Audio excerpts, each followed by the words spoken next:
Hi, I'm Haley Hronowich here with the LPGA Women's Network, and today we're talking about female empowerment. Today we have Cheyenne Woods, Sandy LaBauve, and Cori Matheson joining us. Would you guys all like to introduce yourself briefly?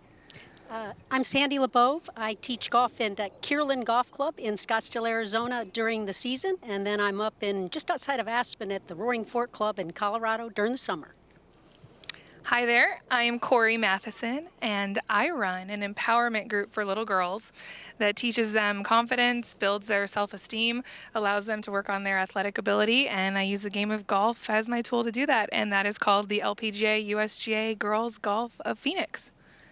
And I'm Cheyenne Woods. I'm a player on the LPGA Tour. I've been playing golf for 20 years, and this is my 4th year on tour. So now I'd love to ask you ladies, you all have some type of a role with Girls Golf of Phoenix, which you just mentioned. Can you all talk about that a little bit? Well, back in 1989, I was fortunate enough to start a program called the LPGA USGA Girls Golf. I have 2 daughters. They both went through the program, and it was a wonderful thing back in the day because girls golf was really suffering, and so many girls were dropping out and not playing in tournaments and just losing interest. And I think it was a nice rebirth for girls golf. Yeah, you sort of created the Girls Golf Club.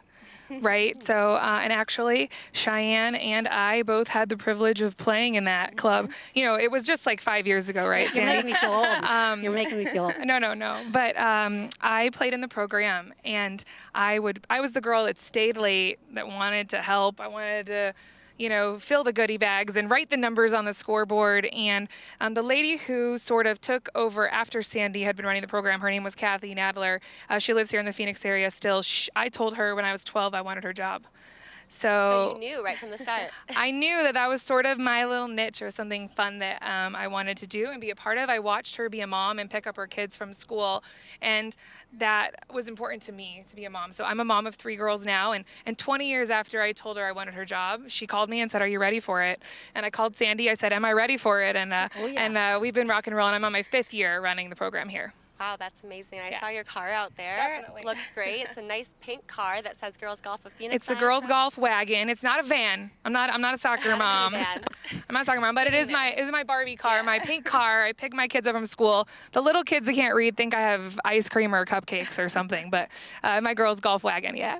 It's fun. I love it. Cheyenne, can you talk a little bit about your experience with Girls Golf of Phoenix and your relationship with Cori and Sandy? Yeah, so I started in the program when I was probably around 7 years old. Wow. Really new to the game, and the girls golf program was perfect for me to have fun, get to know the game, and make friends. I met Cori in the program. I got to know Sandy LaBauve and her husband Mike in the program, and I played through LPGA girls golf probably until middle school or even high school.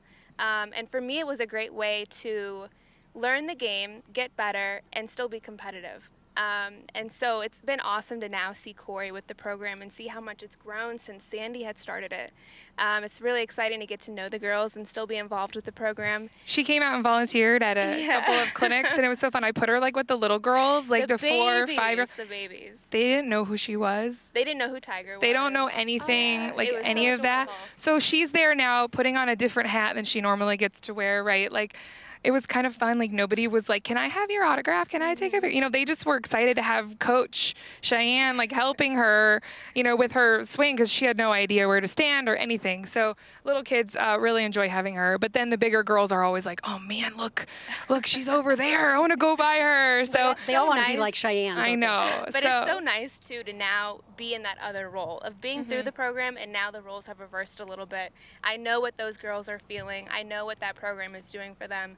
And now to be able to have a hand and have an impact is really fun. I remember when Cheyenne came to her first event, and she was decked out to the max. She looked so cute, but she was so shy. That's embarrassing. And she would just look down, and she'd shake your hand, and we were like, you're going to get a lot of confidence out here as you learn to compete. Yes. And sure enough, just look at her now. She glows. That's one of the things we're talking about is a lot of girls, when they're younger, they're kind of intimidated or scared to take up the game. What is something that you learned from taking up the game and that you kind of try to instill with these girls now to kind of gain that confidence? For me, the biggest thing was even just interacting with people, like Sandy was saying, making the eye contact, introducing yourself, using your voice strongly, because that presence really speaks volumes.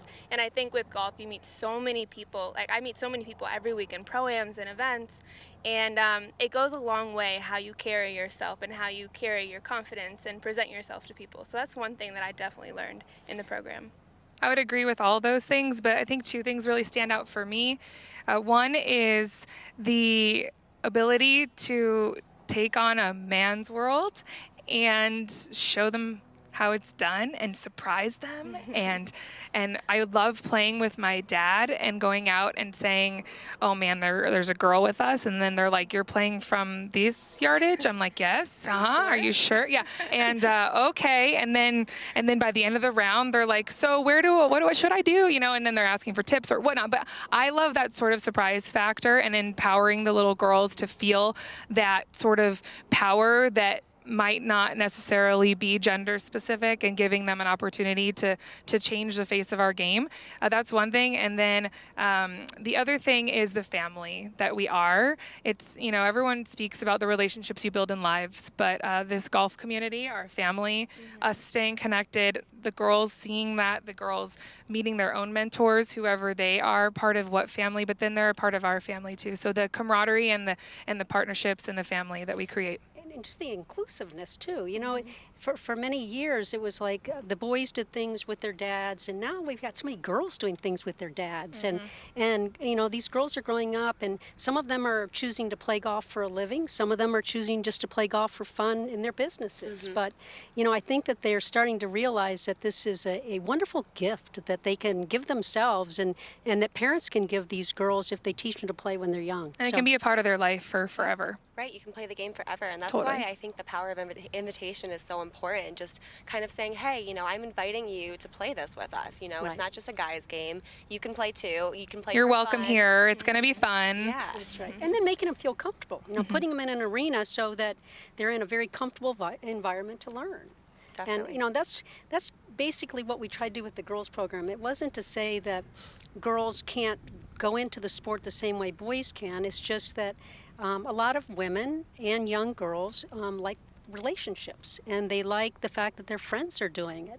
And so putting them into a group setting where they can have some social aspects as well as learn a sport and kind of get hooked on it that way has been very fascinating to watch, because I think we have more girls staying in the game, not only learning to play and getting exposed to it, but actually staying in the game. Building that love for it. Playing for a long, long The time. community aspect is so important because right. once you feel like you're included, you're confident, and you can go out and play with your friends all the time, Yep. and that intimidation factor kind of goes away.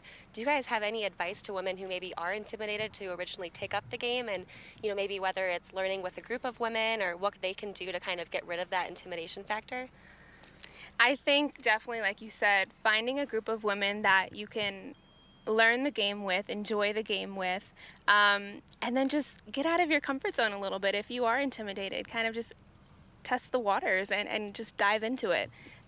For me, I think that the girls program definitely helped with just having friends around you. You don't feel intimidated or nervous, and you kind of just get into it together and learn together, which creates a great environment and a great experience. It's fun whether you play bad or good, right? Yeah, exactly. That's right. How would all of your lives be different without the game of golf? Oh, wow. Wow. I think we all pretty much eat, sleep, and breathe it in very different forms, because Yeah. she's standing a lot on the lesson tee and mentoring others, and she's playing competitively, and I'm behind a computer and a phone call a lot, getting people out and doing a lot of the planning and logistics.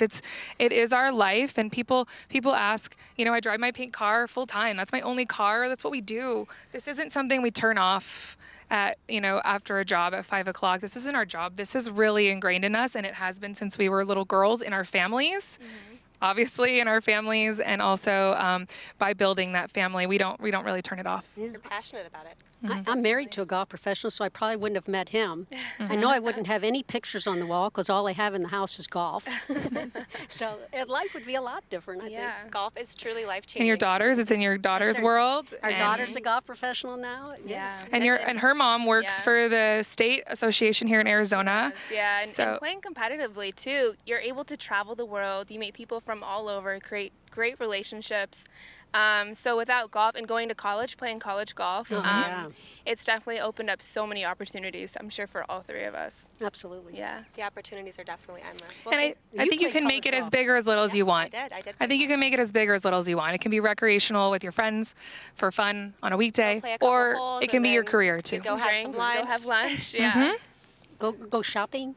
Yes. We talked about shoes as soon as we got out here. We did. Once we a girl, did. always a girl. Yeah. The golf fashion is fun aspect as well, right? You get Thank to look goodness cute it's and play a totally fun sport. evolved. It's amazing. Yes. Well, thanks so much for being with us today, ladies. I really appreciate it. Yeah. Thank you.